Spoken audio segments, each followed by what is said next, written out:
मेरे प्रिय 140 करोड़ परिवारजन,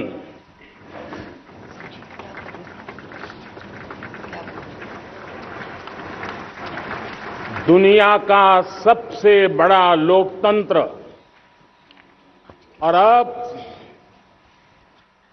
बहुत लोगों का अभिप्राय है कि जनसंख्या की दृष्टि से भी हम विश्व में नंबर 1 पर है। इतना बड़ा विशाल देश, 140 करोड़ देश कि मेरे भाई बहन, मेरे परिवारजन आज आजादी का पर्व मना रहे हैं। मैं देश के कोटि कोटि जनों को, देश और दुनिया में भारत को प्यार करने वाले, भारत का सम्मान करने वाले, भारत का गौरव करने वाले कोटि कोटि जनों को आजादी के इस महान पवित्र पर्व की अनेक अनेक शुभकामनाएं देता हूं। मेरे प्यारे परिवारजन, पूज्य बापू के नेतृत्व में असहयोग का आंदोलन, सत्याग्रह की मूवमेंट और भगत सिंह, सुखदेव, राजगुरु जैसे अनगिनत वीरों का बलिदान, उस पीढ़ी में शायद ही कोई व्यक्ति होगा जिसने देश की आजादी में अपना योगदान न दिया हो। मैं आज देश की आजादी के जंग में जिन जिन ने योगदान दिया है, बलिदान दिए हैं, त्याग किया है, तपस्या की है, उन सबको आदरपूर्वक नमन करता हूं, उनका अभिनंदन करता हूं। आज 15 अगस्त महान क्रांतिकारी और अध्यात्म जीवन के ऋषितुल्य प्रणेता श्री अरबिंदो की 150वीं जयंती पूर्ण हो रही है। ये वर्ष स्वामी दयानंद सरस्वती के 150वीं जयंती का वर्ष है।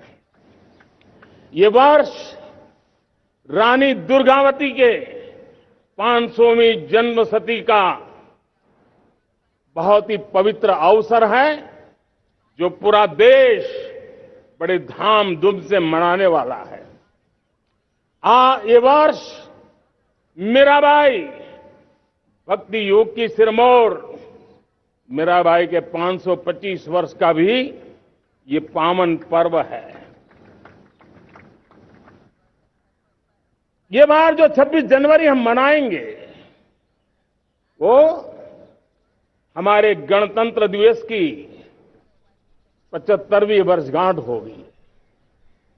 अनेक प्रकार से अनेक अवसर, अनेक संभावनाएं राष्ट्र निर्माण में जुटे रहने के लिए पल पल नई प्रेरणा, पल पल नई चेतना, पल पल सपने, पल पल संकल्प, शायद इससे बड़ा कोई अवसर नहीं हो सकता। मेरे प्यारे परिवारजन, इस बार प्राकृतिक आपदा ने देश के अनेक हिस्सों में अकल्पनीय संकट पैदा किए। जिन परिवारों ने इस संकट में सहन किया है, मैं उन सभी परिवारजनों के प्रति अपनी संवेदना प्रकट करता हूं और राज्य और केंद्र सरकार मिलकर के उन सभी संकटों से जल्दी से मुक्त होकर के फिर तेज गति से आगे बढ़ेंगे, ये मैं विश्वास दिलाता हूं। मेरे प्यारे परिवारजनों, पिछले कुछ सप्ताह नॉर्थ ईस्ट में, विशेषकर मणिपुर में और हिंदुस्तान के भी अन्य कुछ भागों में, लेकिन विशेषकर मणिपुर में जो हिंसा का दौर चला, कई लोगों को अपना जीवन खोना पड़ा, मां बेटियों के सम्मान के साथ खिलवाड़ हुआ। लेकिन कुछ दिनों से लगातार शांति की खबरें आ रही हैं। देश मणिपुर के लोगों के साथ है। देश मणिपुर के लोगों को पिछले कुछ दिनों से जो शांति बनाए रखी है, उस शांति के पर्व को आगे बढ़ाएं और शांति से ही समाधान का रास्ता निकलेगा। और राज्य और केंद्र सरकार मिलकर के उन समस्याओं के समाधान के लिए भरपूर प्रयास कर रही है, करती रहेगी। मेरे प्यारे परिवारजनों,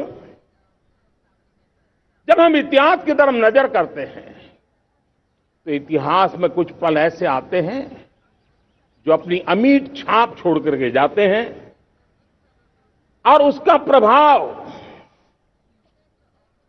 सदियों तक रहता है।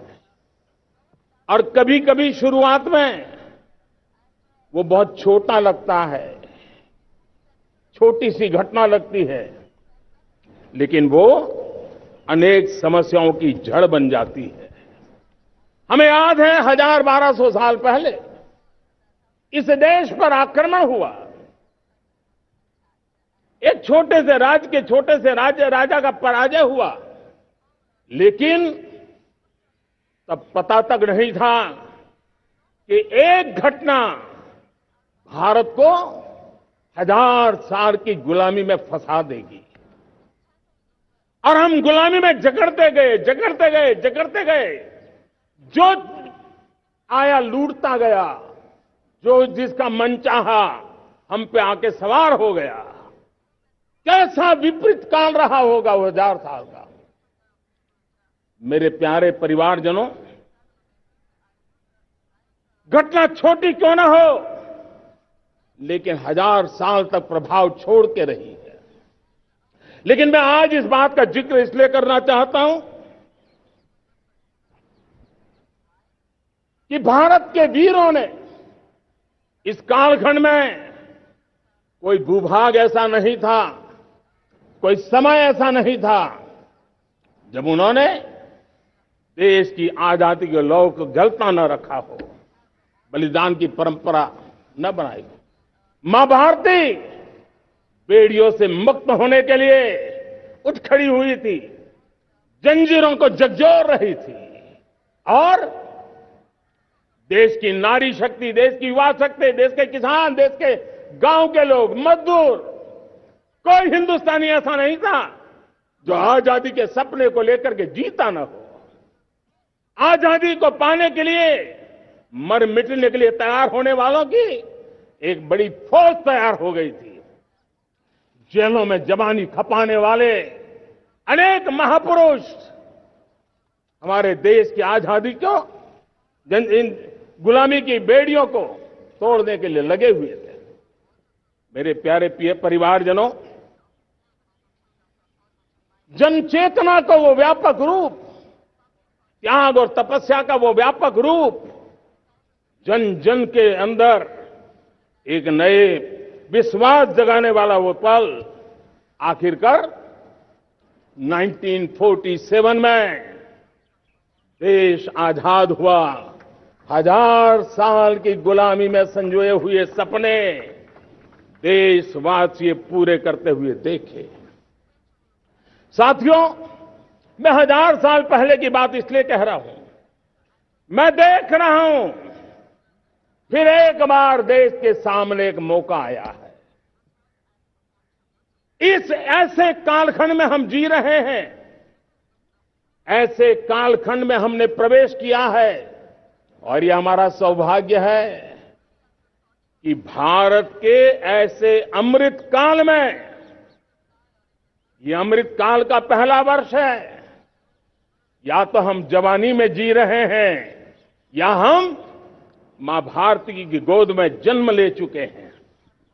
और ये कालखंड, मेरे शब्द लिख करके रखिए मेरे प्यारे परिवारजनों, इस कालखंड में जो हम करेंगे, जो कदम उठाएंगे, जितना त्याग करेंगे, तपस्या करेंगे, सर्वजन हिताय सर्वजन सुखाय, एक के बाद एक फैसले लेंगे, आने वाले 1000 साल का देश का स्वर्णिम इतिहास उससे अंकुरित होने वाला है।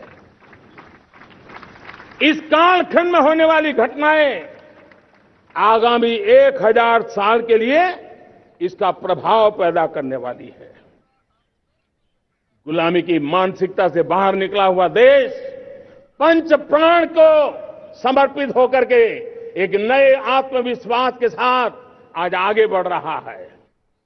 नए संकल्पों को सिद्ध करने के लिए वो जी जान से जुड़ रहा है।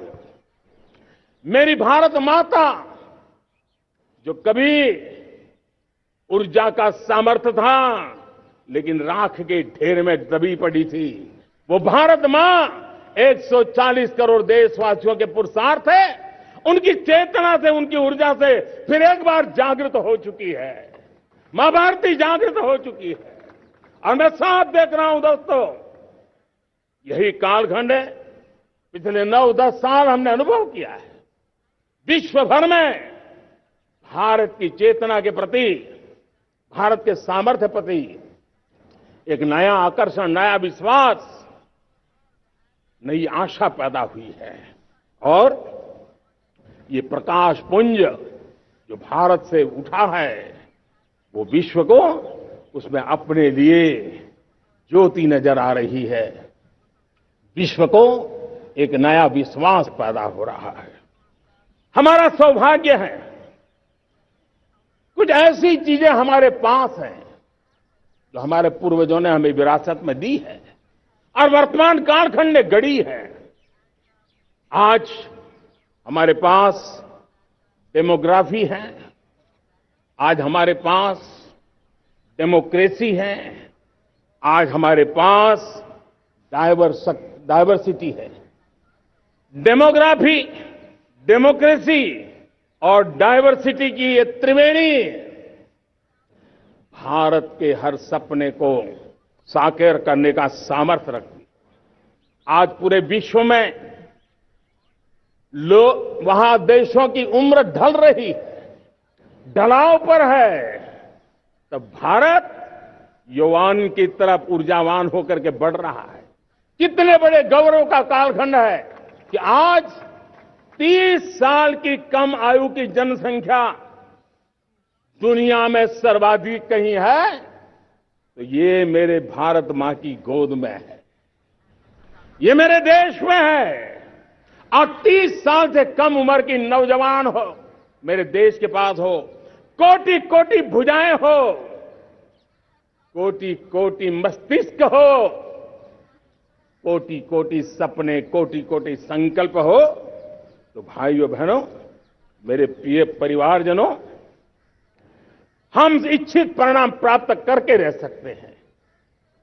मेरे प्यारे परिवारजनों, देश का भाग्य ऐसी घटनाएं बदल देती है, यह सामर्थ्य देश के भाग्य को बदल देता है।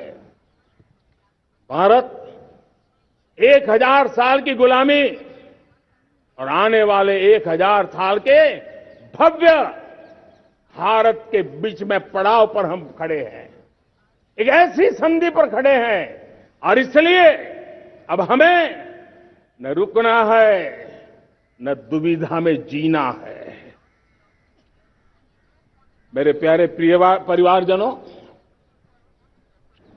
हमें खोई हुई उस विरासत का गर्व करते हुए, खोई हुई समृद्धि को प्राप्त करते हुए, हमें फिर एक बार,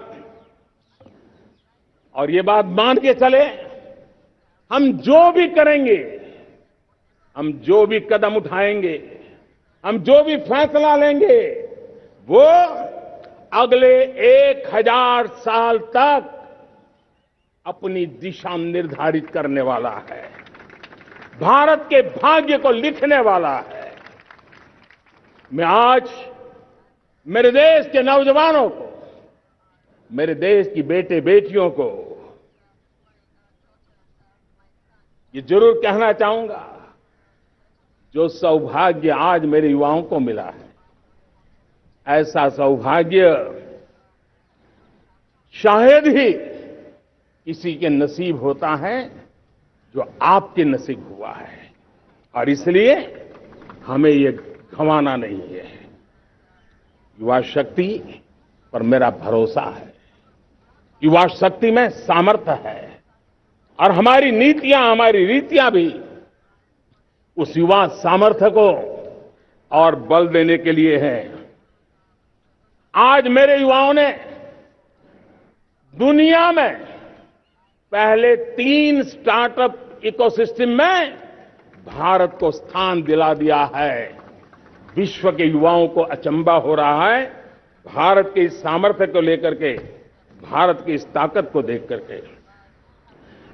आज दुनिया टेक्नोलॉजी ड्रिवन है और आने वाला युग टेक्नोलॉजी से प्रभावित रहने वाला है, और तब टेक्नोलॉजी में भारत की जो टैलेंट है उसकी एक नई भूमिका रहने वाली है। साथियों, मैं पिछले दिनों G20 समिट में बाली गया था, और बाली में दुनिया के समृद्ध देश, दुनिया के विकसित देश भी, उनके मुखिया मुझे भारत की डिजिटल इंडिया की सफलता के लिए बारीकियों से जानने के लिए इच्छुक थे। हर कोई इसका सवाल पूछता था, और जब मैं उनको कहता था कि भारत ने जो कमाल किया है ना, वो दिल्ली, मुंबई, चेन्नई तक सीमित नहीं है। भारत ने जो कमाल कर रहा है, मेरे टियर 2, टियर 3 सिटी के युवा भी आज मेरे देश का भाग्य गढ़ रहे हैं। छोटे छोटे स्थान के मेरे नौजवान, और मैं आज बड़े विश्वास से कहता हूं, देश का ये जो सामर्थ्य नया नजर आ रहा है, और इसलिए मैं कहता हूं, हमारे छोटे शहर आकार और आबादी में छोटे हो सकते हैं। ये हमारे छोटे छोटे शहर, हमारे कस्बे आकार और आबादी में छोटे हो सकते हैं, लेकिन आशा और आकांक्षा, प्रयास और प्रभाव वो किसी से कम नहीं है। वो सामर्थ्य उनके अंदर है। नए ऐप्स, नए सॉल्यूशन, टेक्नोलॉजी डिवाइस। अब खेलों की दुनिया देखिए, कौन बच्चे हैं? झुग्गी झोंपड़ी से निकले हुए बच्चे आज खेलों की दुनिया में पराक्रम दिखा रहे हैं। छोटे छोटे गांव के, छोटे छोटे कस्बे के नौजवान, हमारी बेटे बेटियां आज कमाल दिखा रही हैं। अब देखिए, मेरे देश की 100 जितनी स्कूल ऐसी हैं जहां के बच्चे सैटेलाइट बना करके सैटेलाइट छोड़ने की तैयारियां कर रही है। आज हजारों टिंकरिंग लैब नए वैज्ञानिकों का गर्भाधान कर रही है। आज हजारों टिंकरिंग लैब लाखों बच्चों को साइंस और टेक्नोलॉजी के राह पर आगे बढ़ने के लिए प्रेरणा दे रही है। मैं मेरे देश के नौजवानों को कहना चाहता हूं, अवसरों की कमी नहीं है। आप जितने अवसर चाहेंगे, ये देश आसमान से भी ज्यादा अवसर आपने देने का सामर्थ्य रखता है। मैं आज लाल किले की प्राचीर से मेरे देश की माताओं, बहनों, मेरे देश की बेटियों को हृदय से अभिनंदन करना चाहता हूं। देश आज जब पहुंचा है, अब विशेष शक्ति जुड़ रही है मेरी माताओं बहनों के सामर्थ्य की। आज देश प्रगति की राह पर चल पड़ा है, तो मैं मेरे किसान भाई बहनों का भी अभिनंदन करना चाहता हूं। ये आप ही का पुरुषार्थ है, ये आप ही का परिश्रम है कि देश आज कृषि क्षेत्र में आगे बढ़ रहा है। मैं मेरे मजदूरों का, मेरे श्रमिकों का, मेरे प्रिय परिवारजन, ऐसे कोटि कोटि श्रमिकों को आज मैं नमन करता हूं, उनका अभिनंदन कर रहा हूं। देश आज जो आधुनिकता की ओर बढ़ रहा है, विश्व की तुलना करने वाले सामर्थ्य के साथ नजर आ रहा है, उसके पीछे मेरे देश के मजदूरों का, मेरे देश के श्रमिकों का बहुत बड़ा योगदान है। आज समय कहता है कि लाल किले की प्राचीर से मैं उनका अभिनंदन करूं, उनका अभिवादन करूं, और ये मेरे परिवारजन 140 करोड़ देशवासी, मेरे इन श्रमिकों का, रेहड़ी पटरी वालों का, फूल सब्जी बेचने वालों का हम सम्मान करते हैं। मेरे देश को आगे बढ़ाने में, मेरे देश को प्रगति की नई ऊंचाई पर ले जाने में प्रोफेशनल्स की बहुत बड़ी भूमिका है, बढ़ती रही है। चाहे साइंटिस्ट हो, चाहे इंजीनियर्स हो, डॉक्टर्स हो, नर्सिस हो, शिक्षक हो, आचार्य हो, यूनिवर्सिटीज हो, गुरुकुल हो, हर कोई मां भारती का भविष्य उज्जवल बनाने के लिए अपनी पूरी ताकत से लगा हुआ है। मेरे प्यारे परिवारजनों, राष्ट्रीय चेतना वो एक ऐसा शब्द है जो हमें चिंताओं से मुक्त कर रहा है, और आज वो राष्ट्रीय चेतना ये सिद्ध कर रही है कि भारत का सबसे बड़ा सामर्थ्य बना है भरोसा, भारत का सबसे बड़ा सामर्थ्य बना है विश्वास।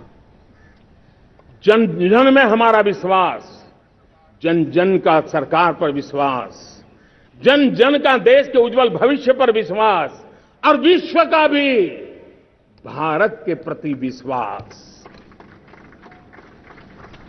ये विश्वास हमारी नीतियों का है, हमारी रीति का है। भारत के उज्जवल भविष्य को जिस निर्धारित मजबूत कदमों से हम आगे बढ़ा रहे हैं, उसका है।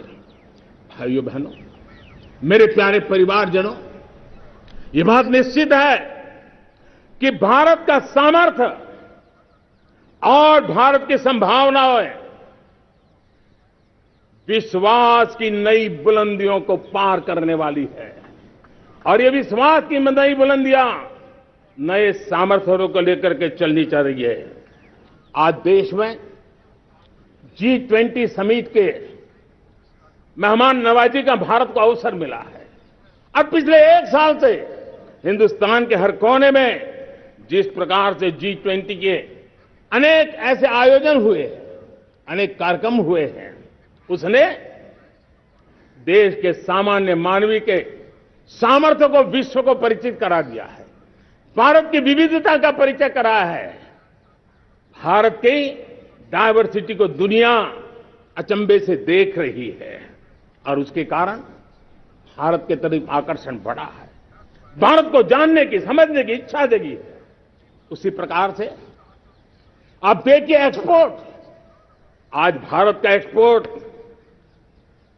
के तेजी से बढ़ रहा है, और मैं कहना चाहता हूं दुनिया के एक्सपर्ट्स इन सारे मानदंडों के आधार पर कह रहे हैं कि अब भारत रुकने वाला नहीं है।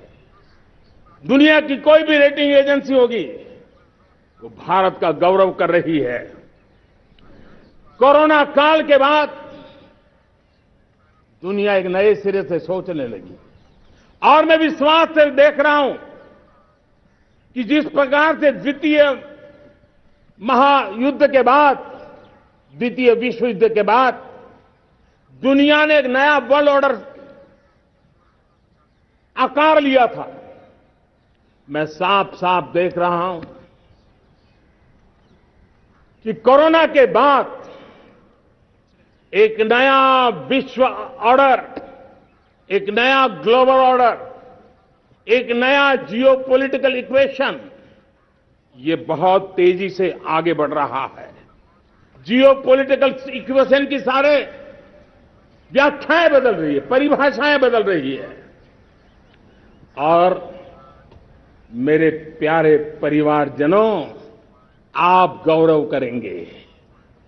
बदलते हुए विश्व को शेप देने में आज मेरे 140 करोड़ देशवासियों, आपका सामर्थ्य नजर आ रहा है। आप निर्णायक मोड़ पर खड़े हैं।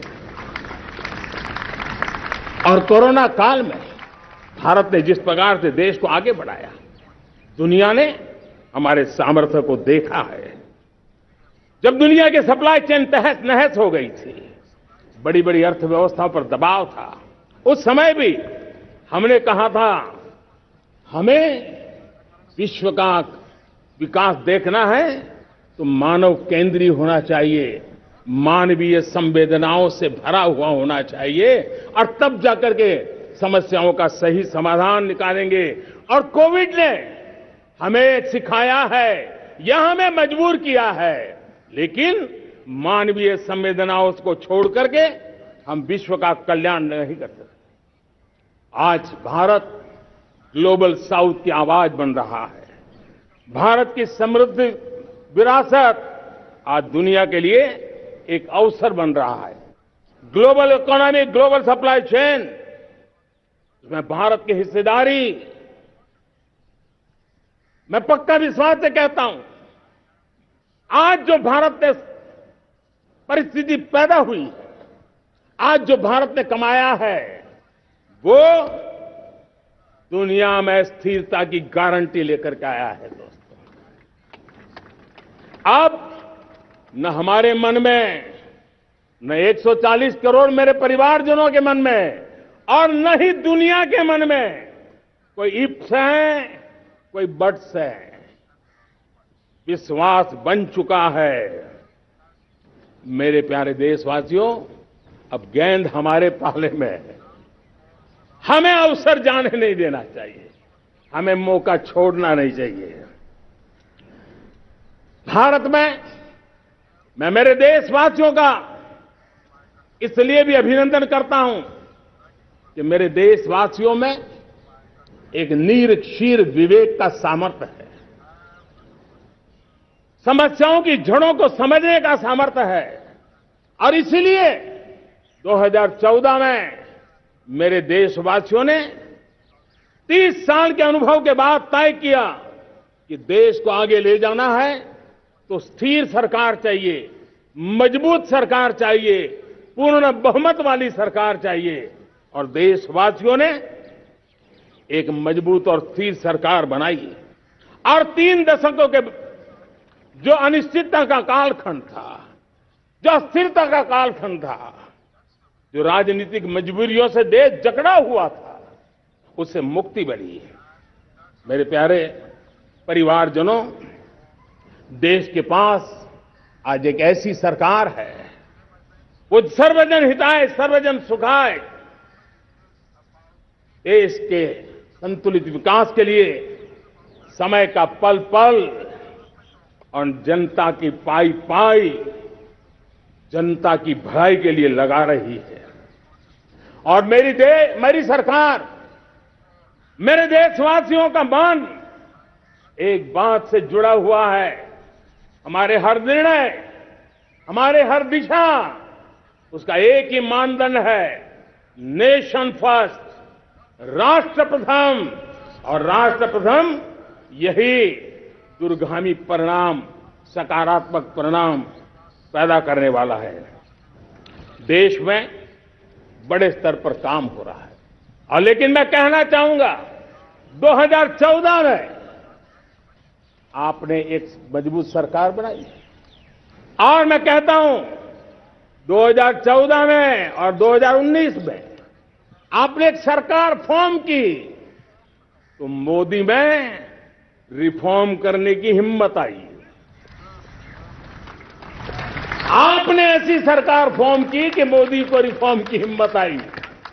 और जब मोदी ने एक के बाद एक रिफॉर्म किए तो मेरे ब्यूरोक्रेसी के लोग, मेरे लाखों हाथ पैर जो हिंदुस्तान के कोने कोने में सरकार के हिस्से के रूप में काम कर रहे हैं, उन्होंने ब्यूरोक्रेसी ने ट्रांसफॉर्म करने के लिए, परफॉर्म करने की जिम्मेवारी बखूबी निभाई और उन्होंने परफॉर्म करके दिखाया और जनता जनार्दन जुड़ गई तो वो ट्रांसफॉर्म होता भी नजर आ रहा है।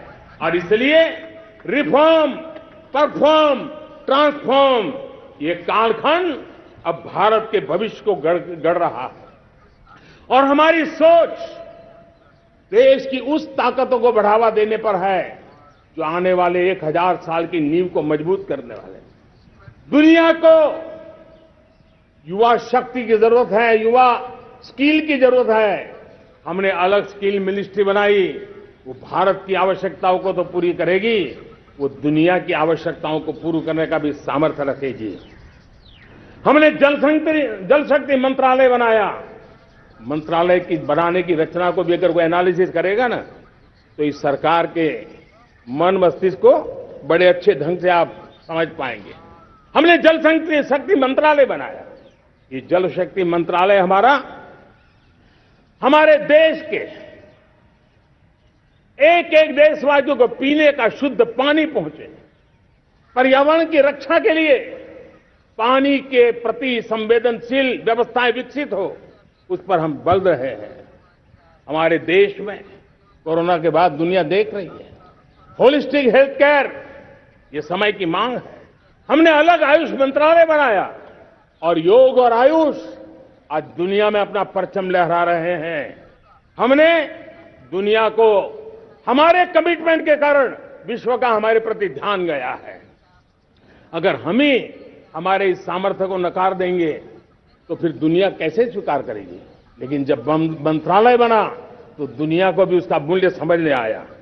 मत्स्य पालन, हमारा इतना बड़ा समुद्री तट, हमारे कोटि कोटि मछुआरे भाई बहन, उनका कल्याण भी हमारे दिलों में है। और इसलिए हमने अलग से मत्स्य पालन को लेकर के, पशुपालन को लेकर के, डेयरी को लेकर के अलग मंत्रालय की रचना की, ताकि समाज के जिस वर्ग के लोग पीछे रह गए उनको हम साथ लें। देश में सरकारी अर्थव्यवस्था के हिस्से होते हैं, लेकिन समाज की अर्थव्यवस्था का एक बड़ा हिस्सा है कोऑपरेटिव मूवमेंट। उसको बल देने के लिए, उसको आधुनिकता लाने के लिए और देश के कोने कोने में लोकतंत्र की एक सबसे बड़ी इकाई को मजबूत करने के लिए हमने अलग कोऑपरेटिव मंत्रालय बनाया। और वो हमारी सहकारी संस्थाएं उसका जाल बिछा रहा है, ताकि गरीब से गरीब की वहां सुनवाई हो, उसकी आवश्यकताओं की पूर्ति हो, और वो भी राष्ट्र के विकास की योगदान में एक छोटी इकाई का हिस्सा बनकर के उसमें वो योगदान दे रखें। हमने सहकार से समृद्धि का रास्ता अपनाया है। मेरे प्यारे परिवारजनों,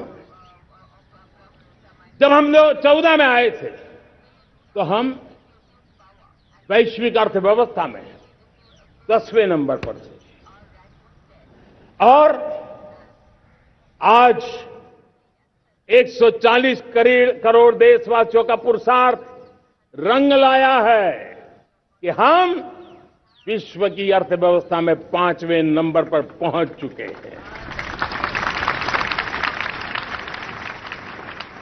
और ये ऐसे ही नहीं हुआ है।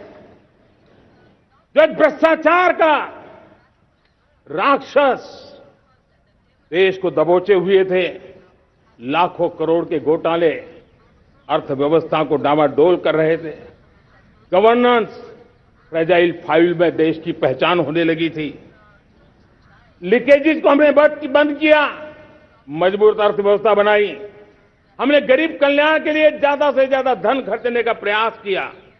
और आज मैं देशवासियों को बताना चाहता हूं कि जब देश आर्थिक रूप से समृद्ध होता है तो सिर्फ तिजोरी नहीं बढ़ती है,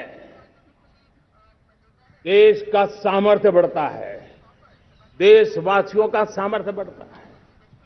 और तिजोरी का पाई पाई अगर ईमानदारी से जनता जनार्दन के लिए खर्च करने का संकल्प लेने वाली सरकार हो तो परिणाम के साथ है। मैं 10 साल का हिसाब तिरंगे की साक्षी में लाल किले की प्राचीर से मेरे देशवासियों को दे रहा हूं। आंकड़े देख करके आपको लगेगा इतना बड़ा बदलाव, इतना बड़ा सामर्थ्य। 10 साल पहले राज्यों को 30 लाख करोड़ रुपए भारत सरकार की तरफ से जाते थे। पिछले 9 साल में यह आंकड़ा 100 लाख करोड़ पर पहुंचा है। पहले स्थानीय निकाय के विकास के लिए भारत सरकार के खजाने से 70,000 करोड़ रुपया जाता था। आज वो 3 लाख करोड़ से भी ज्यादा जा रहा है। पहले गरीबों के घर बनाने के लिए 90,000 करोड़ रुपया खर्च होता था। आज वो 4 गुना होकर के 4 लाख करोड़ से भी ज्यादा खर्च गरीबों के घर बनाने के लिए हो रहा है। पहले गरीबों को यूरिया सस्ता मिले, जो यूरिया की बैग दुनिया के कुछ बाजारों में 3,000 में बिकती है, वो यूरिया की बैग मेरे किसानों को 300 में मिले। और इसलिए देश की सरकार 10 लाख करोड़ रुपया मेरे किसानों की यूरिया में सब्सिडी दे रहा है। मुद्रा योजना 20 लाख करोड़ रुपए, उससे भी ज्यादा मेरे देश के नौजवानों को स्वरोजगार के लिए, अपने व्यवसाय के लिए, अपने कारोबार के लिए दिए हैं। 8 करोड़ लोगों ने नया कारोबार शुरू किया है। और 8 करोड़ लोगों ने कारोबार शुरू किया है, ऐसा नहीं, हर कारोबारी ने एक या दो लोगों को रोजगार दिया है। 8 से 10 करोड़ नए लोगों को रोजगार देने का सामर्थ्य ये मुद्रा योजना से लाभ लेने वाले 8 करोड़ नागरिकों को रहा है। एमएसएमईज को करीब 3.5 लाख करोड़ रुपए की मदद से कोरोना के संकट में भी उनको डूबने नहीं दिया, मरने नहीं दिया, उनको एक ताकत दी है। 1 रैंक 1 पेंशन मेरे देश के सेना के जवानों का एक सम्मान का विषय था। 70,000 करोड़ रुपया भारत की तिजोरी से आज पहुंचा है, मेरे निवृत्त सेना के नायकों के जेब में, उनके परिवार में पहुंचा है। सभी कैटेगरी में, मैंने तो कुछ ही गिनाए, मैं ज्यादा समय लेना नहीं चाहता। हर कैटेगरी में पहले की तुलना में अनेक गुना धन देश के विकास के लिए, कोने कोने में रोजगार पैदा करने के लिए, पाई पाई का उपयोग भारत का भाग्य बदलने के लिए हो, और इसलिए हमने काम किया है। और मेरे प्यारे प्रियजनों, इतना ही नहीं, हमने इन सारे प्रयासों का परिणाम है कि आज 5 साल के मेरे कार्यकाल में, 5 साल के कार्यकाल में, 5 साल में 13.5 करोड़ मेरे गरीब भाई बहन गरीबी की जंजीरों को तोड़ करके नियो मिडिल क्लास के रूप में बाहर आए हैं। जीवन का इससे बड़ा कोई संतोष नहीं होता। मेरे प्यारे प्रिय परिवारजनों, और जब 13.5 करोड़ लोग गरीबी की इस मुसीबतों से बाहर निकलते हैं, तो कैसी कैसी योजनाएं उनको मदद दी है। उनको आवास योजना का लाभ मिलना, पीएम स्वनिधि से 50,000 करोड़ रुपया रेहड़ी पटरी वालों तक पहुंचाया है। आने वाले दिनों में, आने वाली विश्वकर्मा जयंती पर एक कार्यक्रम हम लागू करेंगे। इस विश्वकर्मा जयंती पर हम करीब 13-15 हजार करोड़ रुपया से, जो परंपरागत कौशल्य से रहने वाले लोग, जो औजार से और अपने हाथ से काम करने वाला वर्ग है, ज्यादातर ओबीसी समुदाय से, हमारे सुथार हो, हमारे सोनार हो, हमारे राजमिस्त्री हो, हमारे कपड़े धोने वाले काम करने वाले लोग हो, हमारे बाल काटने वाले भाई बहन परिवार हो, ऐसे लोगों को एक नई ताकत देने के लिए हम आने वाले महीने में विश्वकर्मा जयंती पर विश्वकर्मा योजना लॉन्च करेंगे और करीब 13-15 हजार करोड़ से उसका प्रारंभ करेंगे। हमने पीएम किसान सम्मान निधि में 2.5 लाख करोड़ रुपया सीधा मेरे देश के किसानों के खाते में जमा किया है। हमने जल जीवन मिशन, हर घर में शुद्ध पानी पहुंचे, 2 लाख करोड़ रुपया खर्च किया है। हमने आयुष्मान भारत योजना, ताकि गरीब को बीमारी के कारण अस्पताल जाने से जो मुसीबत होती थी उसको मुक्ति दिलाना, उसको दवाई मिले, उसका उपचार हो, ऑपरेशन हो, अच्छे से अच्छी हॉस्पिटल में हो। आयुष्मान भारत योजना के तहत 70,000 करोड़ रुपए हमने लगाए हैं। पशुधन, देश ने कोरोना वैक्सीन की बात तो देश को याद है, 40,000 करोड़ रुपए लगाए, वो तो याद है। लेकिन आपको जानकर के खुशी होगी, हमने पशुधन को बचाने के लिए करीब करीब 15,000 करोड़ रुपया पशुधन के टीकाकरण के लिए लगाया है। मेरे प्यारे देशवासियों, मेरे प्यारे परिवारजनों, जन औषधि केंद्रों ने देश के सीनियर सिटीजन्स को, देश के मध्यम वर्गीय परिवार को एक नई ताकत दी है। जिस संयुक्त परिवार में अगर किसी को एक डायबिटीज जैसा हो जाए, 2-3 हजार रुपया दवाई का बिल स्वाभाविक हो जाता है। हमने जन औषधि केंद्र से जो दवाई बाजार में 100 रुपए में मिलती है, वो 10 रुपया, 15 रुपया, 20 रुपए में दी। और आज देश में 1000 जन औषधि केंद्रों से मेरे इन बीमारी में जिनको दवाई की जरूरत थी, ऐसे लोगों के करीब 20,000 करोड़ रुपया उनके जेब में बचा है। और ये ज्यादातर मध्यम वर्ग के परिवार के लोग हैं। लेकिन आज उसकी सफलता को देखते हुए मैं देशवासियों को कहना चाहता हूं, जैसे हम एक विश्वकर्मा योजना लेकर के समाज के उस वर्ग को छूने वाले हैं, अब देश में 10,000 जन औषधि केंद्र से हम 25,000 जन औषधि केंद्र का लक्ष्य लेकर के आने वाले दिनों में काम करने वाले हैं।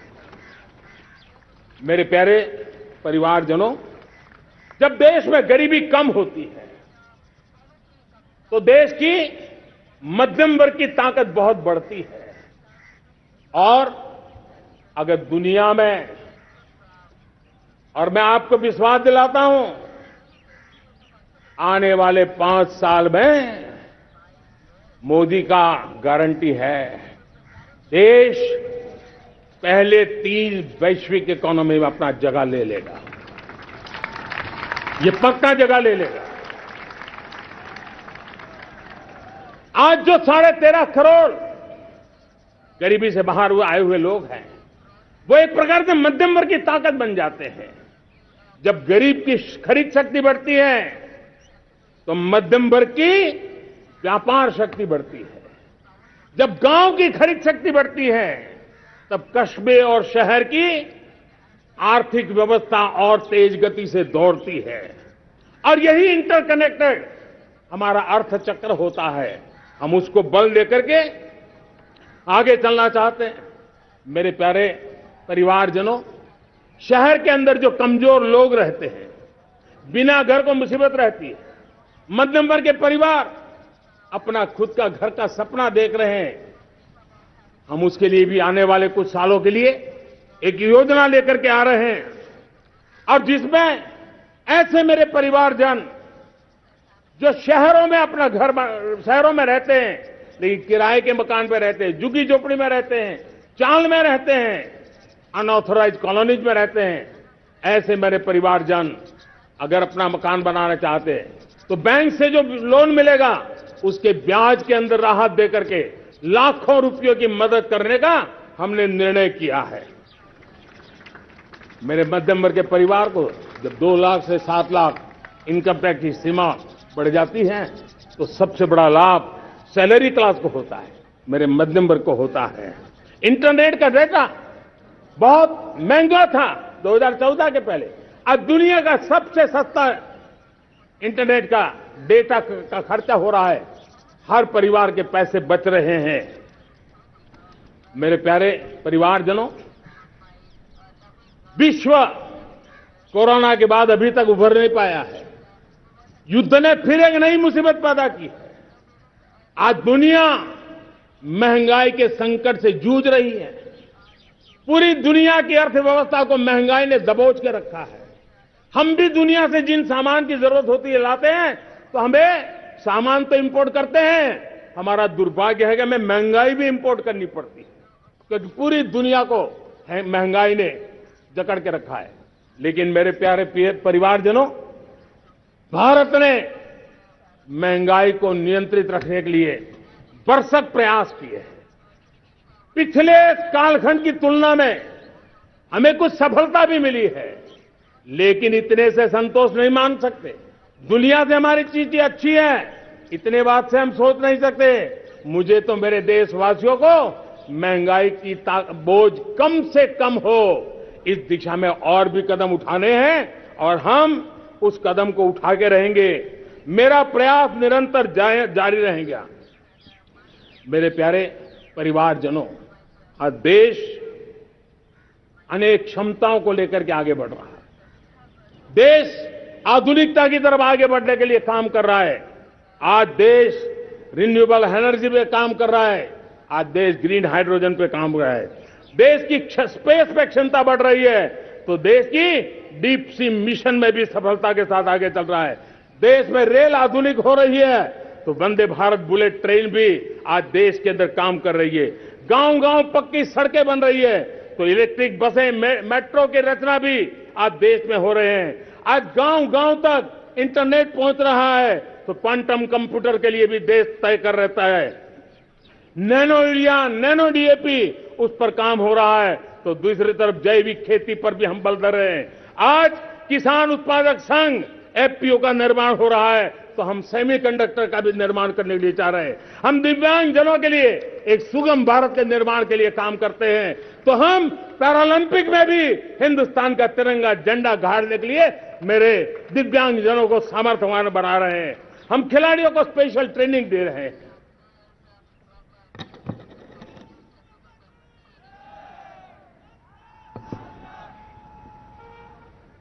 आज भारत पुरानी सोच, पुराने ढर्रे को छोड़ करके लक्ष्यों को तय करके लक्ष्यों को प्राप्त करने की दिशा से चल रहा है।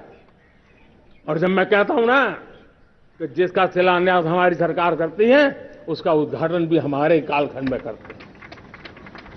इन दिनों जो मैं शिलान्यास कर रहा हूं ना, आप लिख के रखिए, उसके उद्घाटन भी आप सबने मेरे नसीब में ही छोड़े हुए हैं। हमारी कार्य संस्कृति बड़ा सोचना, दूर का सोचना, सर्वजन हिताय सर्वजन सुखाय सोचना, ये हमारी कार्यशैली रही है। और सोच से भी ज्यादा, संकल्प से भी ज्यादा हासिल कैसे करना, इस ऊर्जा के साथ हम काम करते हैं। हमने आजादी के काल अमृत महोत्सव में 75,000 अमृत सरोवर बनाने का संकल्प किया था। उस समय हमने हर जिले में 75 अमृत सरोवर बनाना संकल्प किया था। करीब 50-55 हजार अमृत सरोवर की कल्पना की थी, लेकिन आज करीब 75,000 अमृत सरोवर का काम निर्माण हो रहा है। ये अपने आप में बहुत बड़ा काम हो रहा है। जनशक्ति और जल शक्ति की ताकत भारत के पर्यावरण की रक्षा में भी काम आने वाली है। 18,000 गांवों तक बिजली पहुंचाना, जनधन बैंक खाते खोलना, बेटियों के लिए शौचालय बनाना, सारे टारगेट समय के पहले पूरी शक्ति से पूरे करेगा।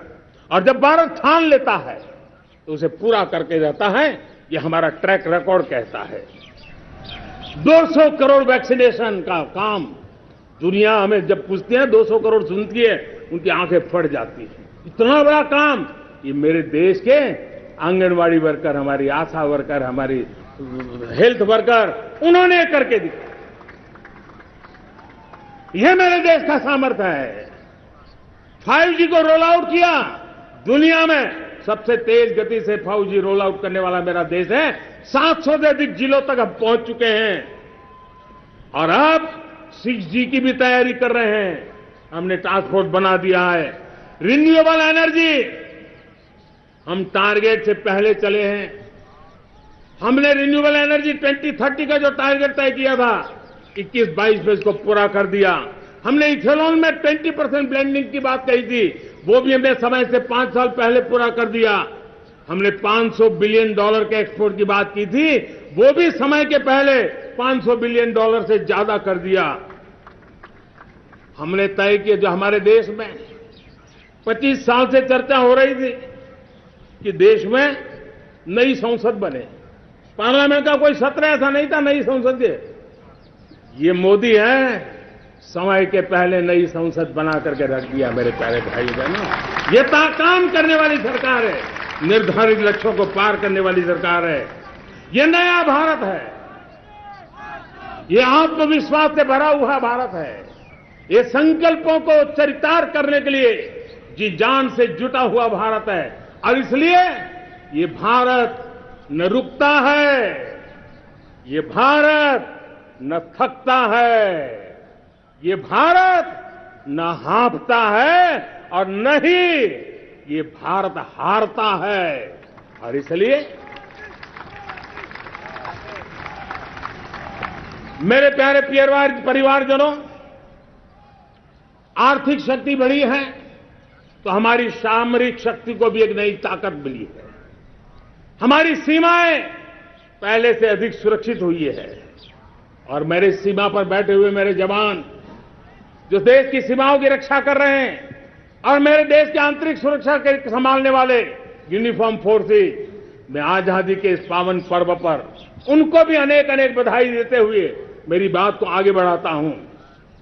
सेना का अधिकरण हो, हमारी सेना युवा बने, हमारी सेना बैटल के लिए रेडी, युद्ध योग्य बने, इसलिए निरंतर रिफॉर्म का काम आज हमारी सेना में हो रहा है। मेरे प्यारे परिवारजनों, आए दिन हम लोग सुना करते थे, यहां बम धमाका हुआ, वहां बम धमाका हुआ, हर जगह पे लिखा हुआ रहता था कि इस बैग को मत छूना, अनाउंसमेंट होते रहते थे। आज देश सुरक्षा की अनुभूति कर रहा है और जब सुरक्षा होती है, शांति होती है, तो प्रगति के नए अरमान हम पूरे कर सकते हैं। उसको लिए सीरियल बम धमाके का जमाना बीती हुई बात हो गई है।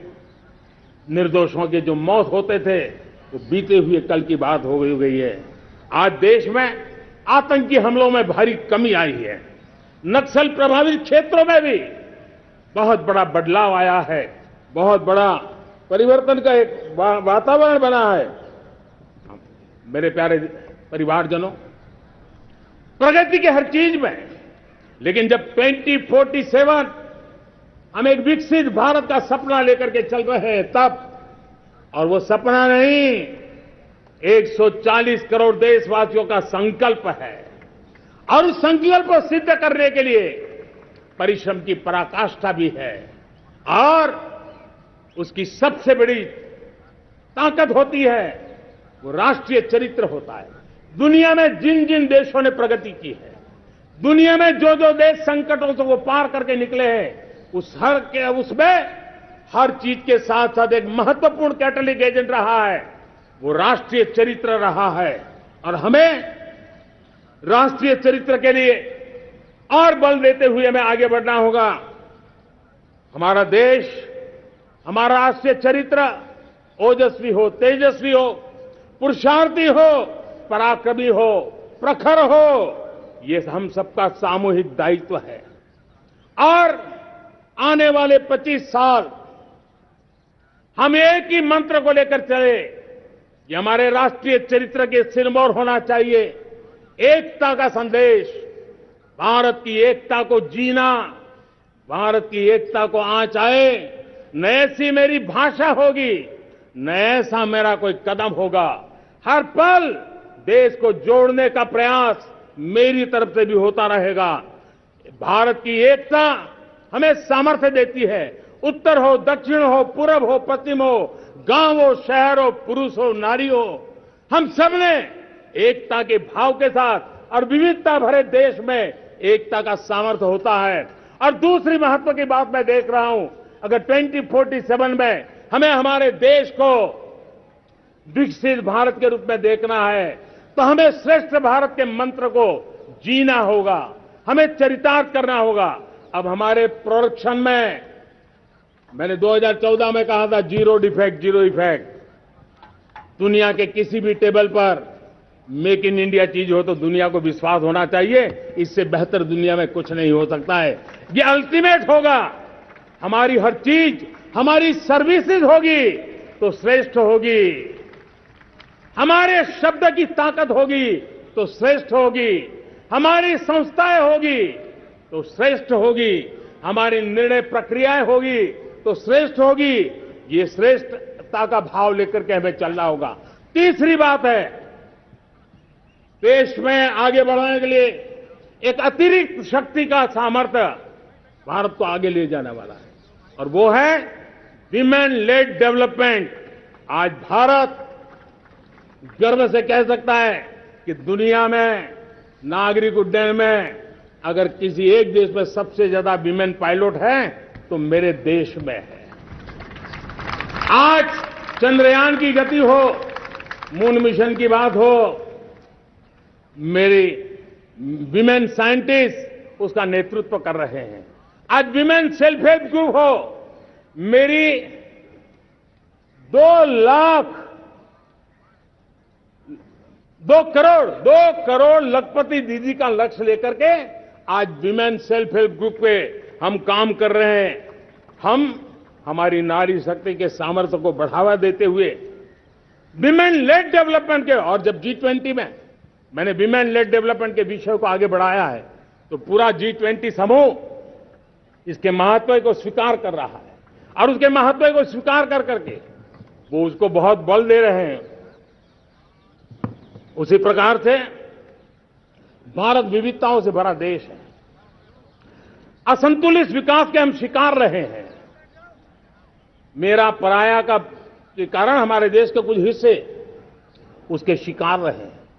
अब हमें रीजनल एस्पिरेशंस को, संतुलित विकास को बल देना है, और रीजनल एस्पिरेशंस को लेकर के उस भावना को हमें सम्मान देते हुए, जैसे हमारी भारत मां का कोई, हमारा शरीर का कोई अंग अगर अविकसित रहे तो हमारा शरीर विकसित नहीं माना जाएगा। हमारा शरीर का कोई अंग दुर्बल रहे तो हमारा शरीर स्वस्थ नहीं माना जाएगा। वैसे ही मेरी भारत माता, उसका कोई एक भूभाग भी, समाज का कोई तबका भी अगर दुर्बल रहे तो मेरी भारत माता समर्थ है, स्वस्थ है, ऐसा बैठ करके हम नहीं बैठ सकते। और इसलिए रीजनल एस्पिरेशन को हमने एड्रेस करने की आवश्यकता है, और इसलिए हम समाज का सर्वांगीण विकास हो, सर्वस्पर्शी विकास हो, भूभाग के हर क्षेत्र को उसकी अपनी ताकत को खिलने का अवसर मिले, उस दिशा में आगे बढ़ना चाहते हैं। मेरे प्यारे परिवारजनों, भारत एक मदर ऑफ डेमोक्रेसी है। भारत मॉडल ऑफ डायवर्सिटी भी है। भाषाएं अनेक हैं, बोलियां अनेक हैं, परिधान अनेक हैं, विविधताएं बहुत है। हमने उन सारे को आधार पर आगे बढ़ना है। मेरे प्यारे परिवारजनों, देश के जब मैं एकता की बात करता हूं, तब अगर घटना मणिपुर में होती है तो पीड़ा महाराष्ट्र में होती है, अगर बाढ़ आसाम में आती है तो बेचैन केरला हो जाता है। हिंदुस्तान के किसी भी हिस्से में कुछ भी हो, हम एक अंगांगी भाव की अनुभूति करते हैं। मेरे देश की बेटियों पर जुल्म न हो, यह हमारा सामाजिक भी दायित्व है, यह हमारा पारिवारिक दायित्व भी है, और ये देश के नाते हम सबका दायित्व है। आज जब अफगानिस्तान से गुरु ग्रंथ साहब के स्वरूप को लाते हैं तो पूरा देश गौरव की अनुभूति करता है। जब आज दुनिया के किसी देश में कोविड के काल में मेरा कोई सिख भाई लंगर लगाता है, भूखों को खिलाता है और दुनिया में वाहवाही होती है, तो हिंदुस्तान का सीना चौड़ा हो जाता है।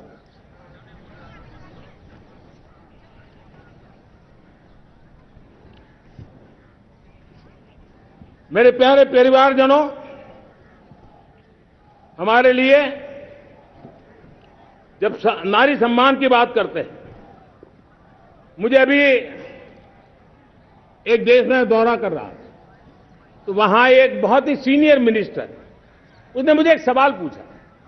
उसने कहा, आपके यहां बेटियां साइंस और इंजीनियरिंग के विषयों की पढ़ाई करती है क्या?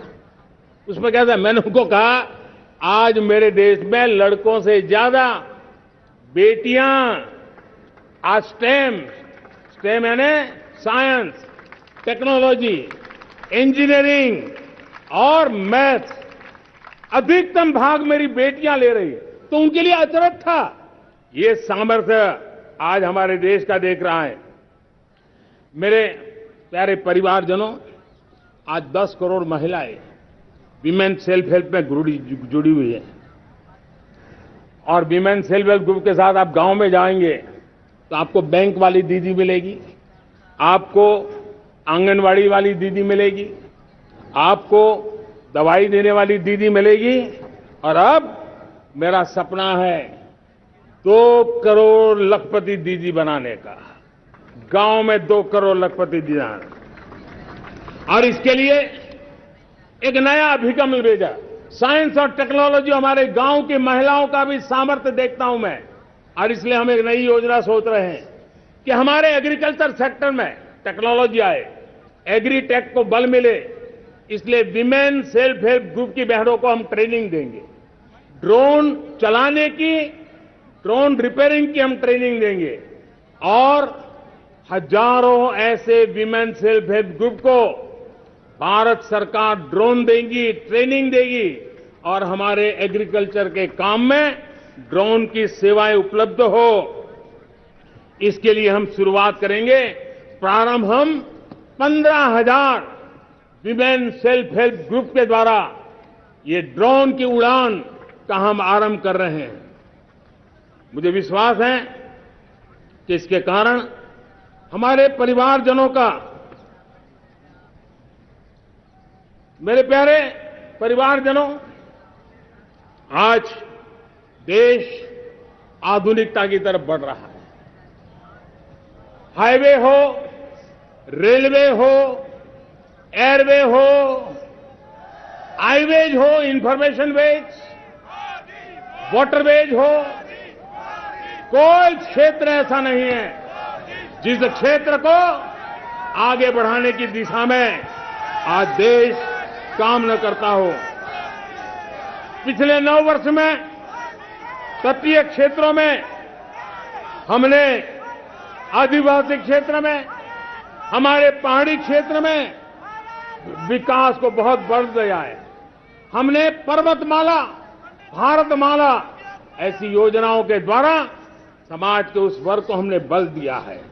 हमने गैस की पाइपलाइन से हमारे पूर्वी भारत को जोड़ने का काम किया है। हमने अस्पतालों की संख्या बढ़ाई है, हमने डॉक्टर की सीटें बढ़ाई है ताकि हमारे बच्चे डॉक्टर बनने का सपना पूरा कर सके।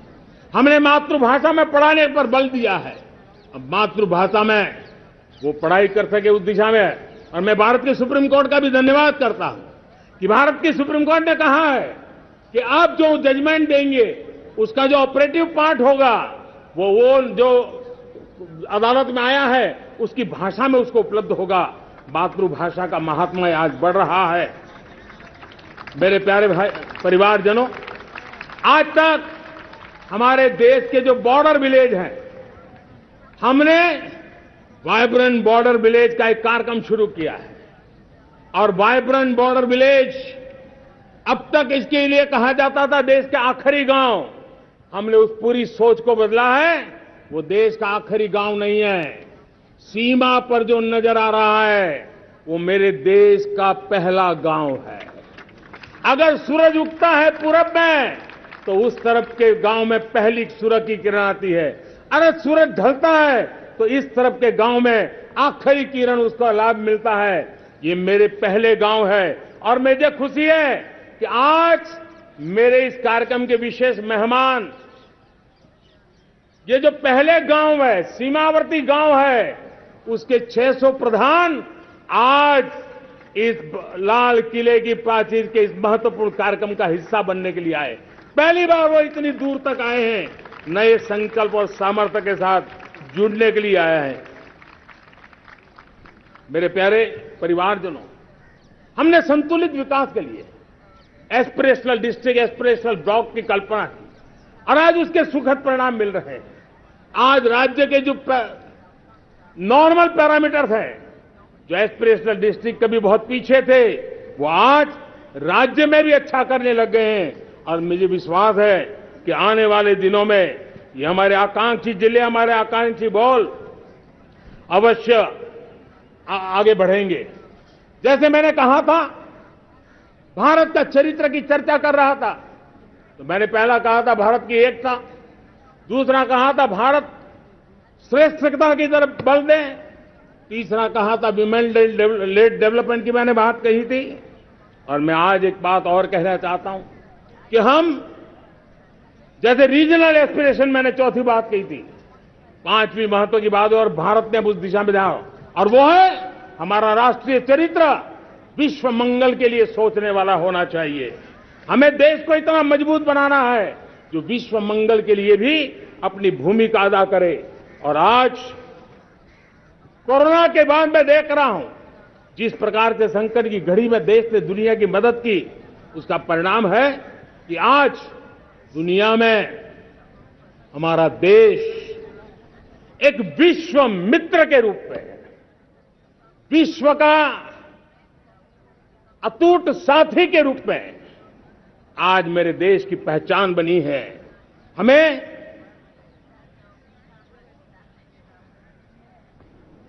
जब विश्व मंगल की बात करते हैं तब भारत का मूलभूत विचार है, उस विचार को हम आगे बढ़ाने लोग हैं।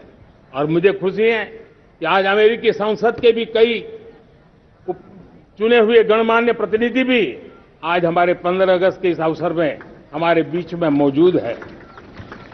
भारत की सोच कैसी है, हम विश्व मंगल की बात को कैसे आगे बढ़ाते हैं। अब देखिए, हम जब सोचते हैं तो क्या कहते हैं, हमने दुनिया के सामने ये दर्शन रखा है और दुनिया उस दर्शन को लेकर के हमारे साथ जुड़ रही है। हमने कहा one sun, one world, one grid. Renewable energy के क्षेत्र में एक बहुत बड़ा हमारा स्टेटमेंट है, आज दुनिया उसको स्वीकार कर रही है। कोविड के बाद हमने दुनिया को कहा हमारा अप्रोच होना चाहिए वन अर्थ, वन हेल्थ। समस्याओं का समाधान तभी होगा जब मानव को, पशु को, पौधे को बीमारी के संबंध में समान रूप से एड्रेस किया जाएगा, तब जाकर के हम करेंगे। हमने G20 समिट के लिए दुनिया के सामने कहा है one world, one family, one future. इस सोच को लेकर के चल रहे हैं। हमने क्लाइमेट को लेकर के दुनिया जो संकट से जूझ रही है, हमने रास्ता दिखाया है, लाइफ मिशन लॉन्च किया है, लाइफस्टाइल फॉर एनवायरमेंट। हमने दुनिया के सामने इंटरनेशनल सोलर अलायंस बनाया और आज दुनिया के कई देश इंटरनेशनल सोलर अलायंस का हिस्सा बन रहे हैं। हमने बायोडायवर्सिटी का महत्व देखते हुए बिग कैट अलायंस की व्यवस्था को हमने आगे बढ़ाया है।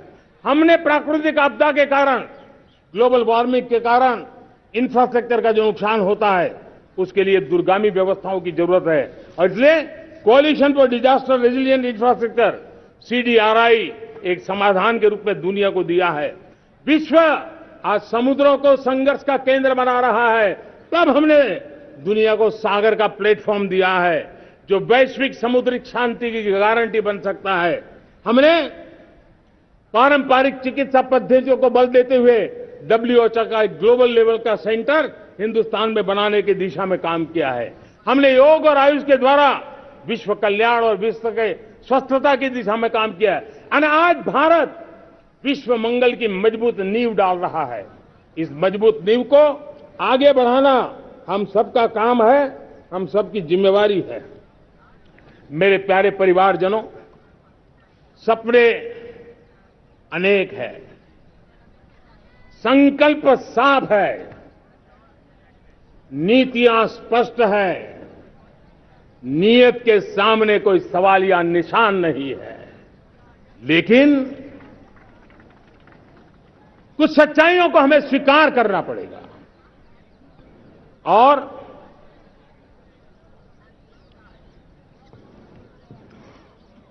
उसके समाधान के लिए मेरे प्रिय परिवारजनों, मैं आज लाल किले से आपकी मदद मांगने आया हूं। मैं लाल किले से आपके आशीर्वाद मांगने आया हूं, क्योंकि पिछले सालों मैंने देश को जो समझा है, देश की आवश्यकताओं को जो मैंने परखा है और अनुभव के आधार पर मैं कह रहा हूं कि आज गंभीरतापूर्वक उन चीजों को हमें लेना होगा। आजादी के अमृतकाल में 2047 में जब देश आजादी के 100 साल मनाएगा, उस समय दुनिया में भारत का तिरंगा झंडा विकसित भारत का तिरंगा झंडा होना चाहिए।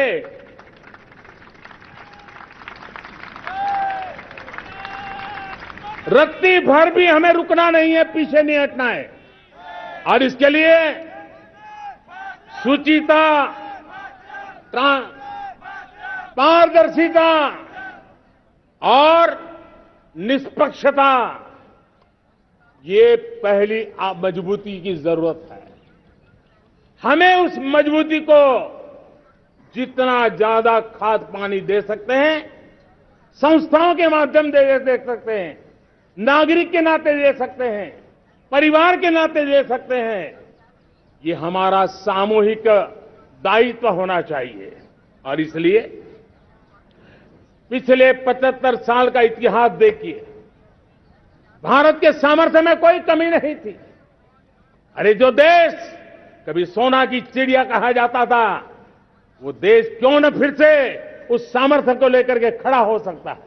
मेरा अटूट विश्वास है साथियों, मेरे प्रिय परिवारजनों, मेरा अखंड अटूट एक निष्ठ विश्वास है कि 2047 में जब देश आजादी के 100 साल मनाएगा, मेरा देश विकसित भारत बन के रहेगा।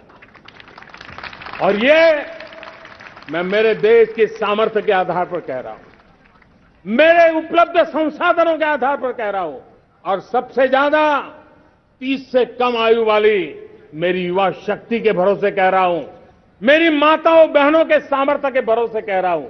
लेकिन उसके सामने अगर कोई रुकावट है, कुछ विकृतियां पिछले 75 साल में ऐसे घर कर गई है, हमारी समाज व्यवस्था का ऐसा हिस्सा बन गई है कि कभी कभी तो हम आंख भी बंद कर देते हैं। अब आंख बंद करने का समय नहीं है।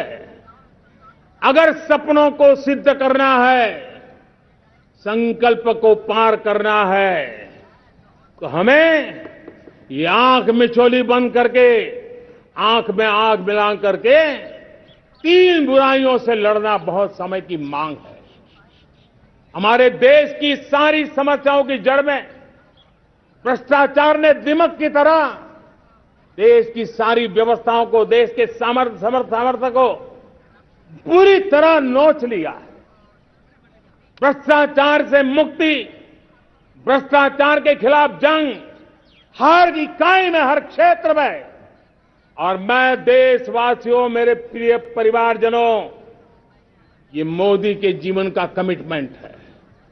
ये मेरे व्यक्तित्व का एक कमिटमेंट है कि मैं भ्रष्टाचार के खिलाफ लड़ाई लड़ता रहूंगा। दूसरा, हमारे देश को नोच लिया है परिवारवाद ने। इस परिवारवाद ने देश को जिस प्रकार से जकड़ के रखा है, उसने देश के लोगों का हक छीना है। और तीसरी बुराई तुष्टीकरण की है। ये तुष्टीकरण में भी देश के मूलभूत चिंतन को, देश के सर्व समावेशक हमारे राष्ट्रीय चरित्र को दाग लगा दिए हैं, तहस नहस कर दिया है इन लोगों ने। और इसलिए मेरे प्यारे देशवासियों, इसलिए मेरे प्यारे परिवारजनों, हमें इन 3 बुराइयों के खिलाफ पूरे सामर्थ्य के साथ लड़ना है। भ्रष्टाचार, परिवारवाद, तुष्टीकरण, ये चुनौतियां हमारे ये ऐसी चीजें पनपी है जो हमारे देश के लोगों का जो आकांक्षा है उसका दमन करती है। हमारे देश के कुछ लोगों के पास जो छोटा मोटा सामर्थ्य है उसका शोषण करती है। ये ऐसी चीजें हैं जो हमारे लोगों की आशा आकांक्षाओं को सवाल या निशान में गाड़ देती है।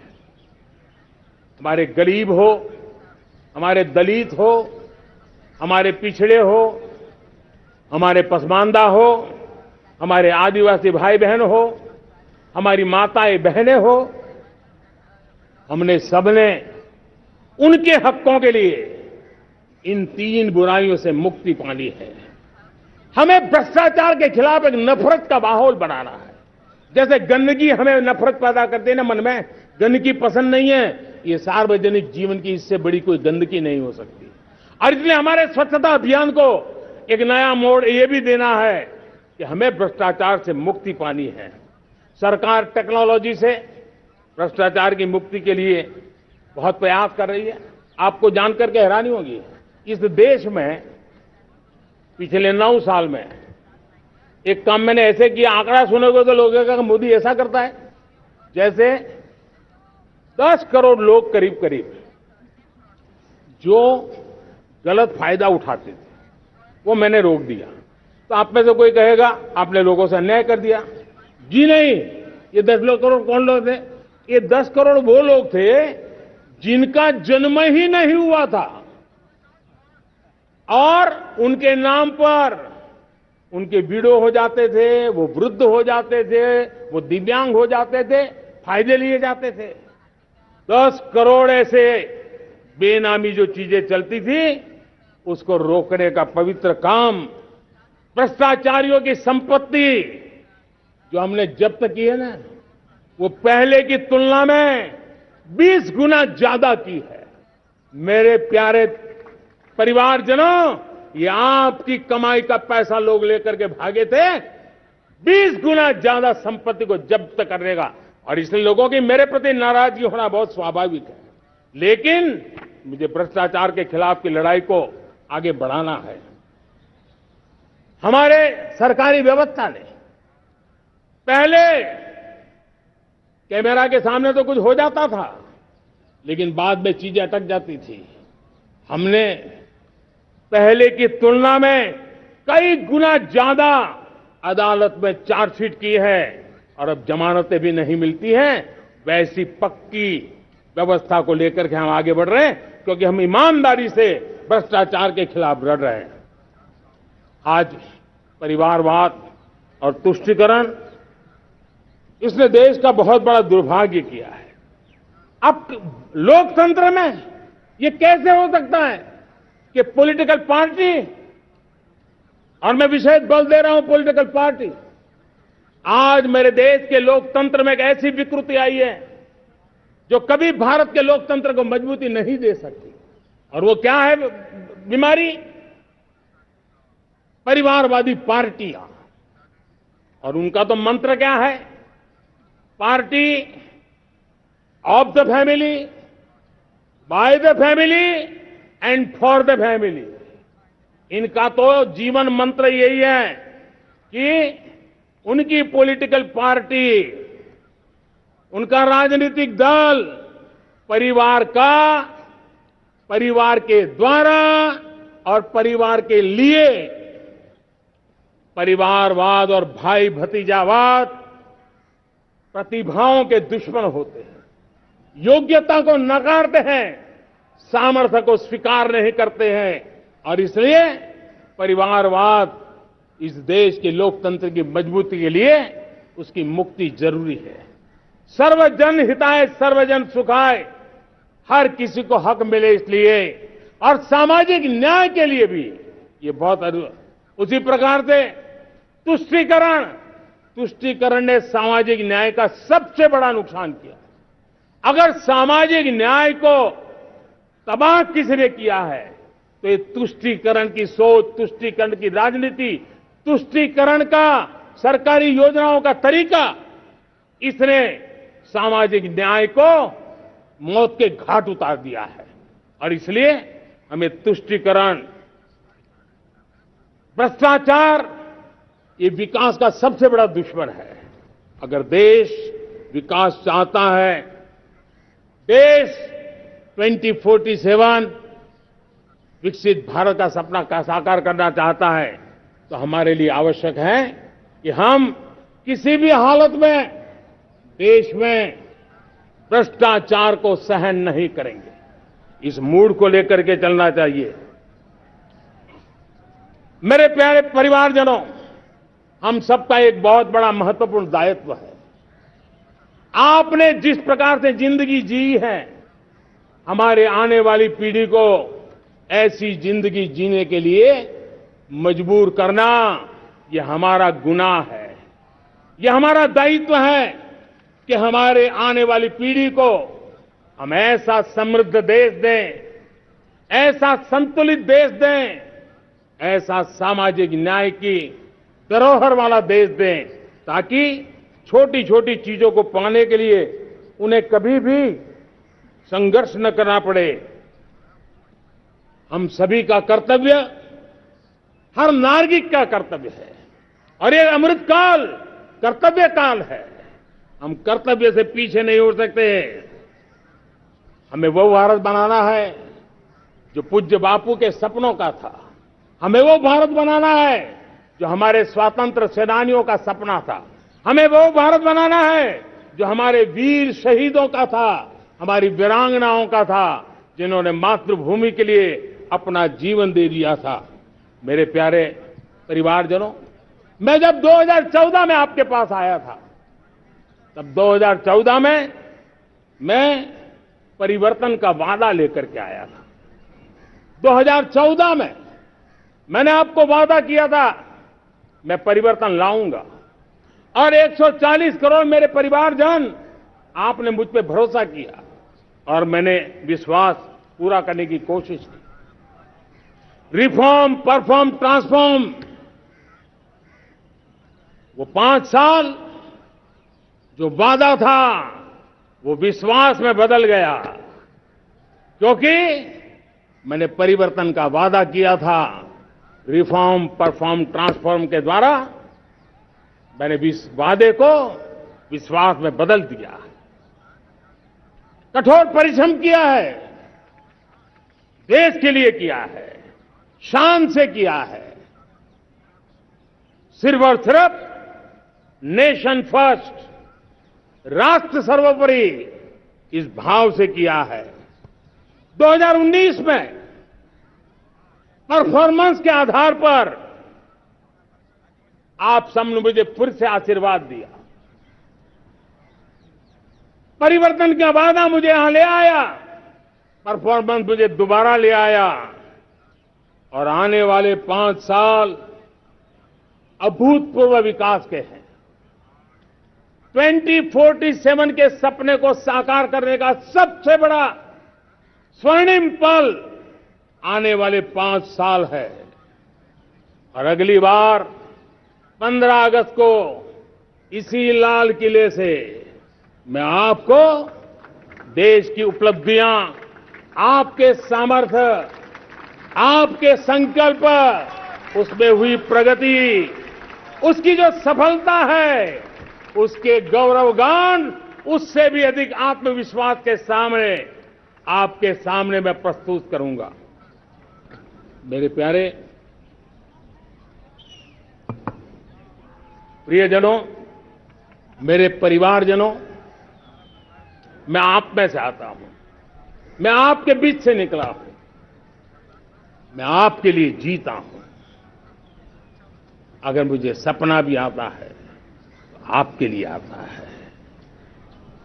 अगर मैं पसीना भी बहाता हूं तो आपके लिए बहाता हूं, क्योंकि इसलिए नहीं कि आपने मुझे दायित्व दिया है, मैं इसलिए कर रहा हूं कि आप मेरे परिवारजन हैं, और आपके परिवार के सदस्य के नाते मैं आपके किसी दुख को देख नहीं सकता हूं, मैं आपके सपनों को चूर चूर होते नहीं देख सकता हूं, मैं आपके संकल्प को सिद्धि तक ले जाने के लिए आपका एक साथी बन करके, आपका एक सेवक बन करके, आपके साथ जुड़े रहने का, आपके साथ जीने का, आपके लिए जूझने का मैं संकल्प लेकर के चला हुआ इंसान हूं। और मुझे विश्वास है, हमारे पूर्वजों ने आजादी के लिए जो जंग लड़ा था, जो सपने देखे थे, वो सपने हमारे साथ है। आजादी के जंग में जिन्होंने बलिदान दिया था, उनके आशीर्वाद हमारे साथ है। और 140 करोड़ देशवासियों को एक ऐसा अवसर आया है। ये अवसर हमारे लिए एक बहुत बड़ा संबल लेकर के आया है और इसलिए मेरे प्यारे प्रियजनों, आज जब मैं अमृतकाल में आपके साथ बात कर रहा हूं, ये अमृतकाल का पहला वर्ष है। ये अमृतकाल के पहले वर्ष पर जब मैं आपसे बात कर रहा हूं तो मैं आपको पूरे विश्वास से कहना चाहता हूं, चलता चलाता काल चक्र, चलता चलाता काल चक्र, अमृत काल का भाल चक्र, चलता चलाता काल चक्र, अमृत काल का भाल चक्र, सबके सपने, सबके सपने, अपने सपने, सबके सपने, अपने सपने, पनपे सपने सारे, सबके सपने, अपने सपने, पनपे सपने सारे, धीर चले, वीर चले, धीर चले, वीर चले, चले युवा हमारे, धीर चले, वीर चले, चले युवा हमारे, नीति सही, नीति सही, रीति नहीं, नीति सही, रीति नहीं, गति सही, गति सही, राह नहीं, गति सही, राह नहीं। चुनो, चुनो चुनौती, चुनो चुनौती सीना तान, चुनो चुनौती सीना तान, जग में बढ़ाओ देश का नाम, चुनो चुनौती सीना तान, जग में बढ़ाओ देश का नाम। मेरे प्यारे परिवारजनों, हिंदुस्तान के कोने कोने में बैठे हुए मेरे परिवारजन, दुनिया के कोने कोने में जाकर के बसे हुए मेरे परिवारजन, आप सबको आजादी के पावन पर्व की फिर एक बार मैं बहुत बहुत शुभकामनाएं देता हूं। ये अमृतकाल हम सबके लिए कर्तव्य काल है। ये अमृतकाल हम सबको मां भारती के लिए कुछ कर गुजारने का काल है। आजादी का जब जंग चल रहा था 1947 के पहले जो पीढ़ी ने जन्म लिया था उन्हें देश के लिए मरने का मौका मिला था। वो देश के लिए मरने के लिए मौका नहीं छोड़ते थे, लेकिन हमारे नसीब में देश के लिए मरने का मौका नहीं है। लेकिन हमारे लिए देश के लिए जीने का ये इससे बड़ा कोई अवसर नहीं होता। हमें पल पल देश के लिए जीना है। इसी संकल्प के साथ इस अमृतकाल में 140 करोड़ देशवासियों के सपने संकल्प भी बनाने हैं। 140 करोड़ देशवासियों के संकल्प को सिद्धि में भी परिवर्तित करना है और 2047 का जब तिरंगा झंडा फहरेगा तो विश्व एक विकसित भारत का गुणगान करता होगा। इसी विश्वास के साथ, इसी संकल्प के साथ मैं आप सबको अनेक अनेक शुभकामनाएं देता हूं, बहुत बहुत बधाई देता हूं। जय हिंद, जय हिंद, जय हिंद। भारत माता की, भारत माता की, भारत माता की। वंदे, वंदे, वंदे। बहुत बहुत धन्यवाद।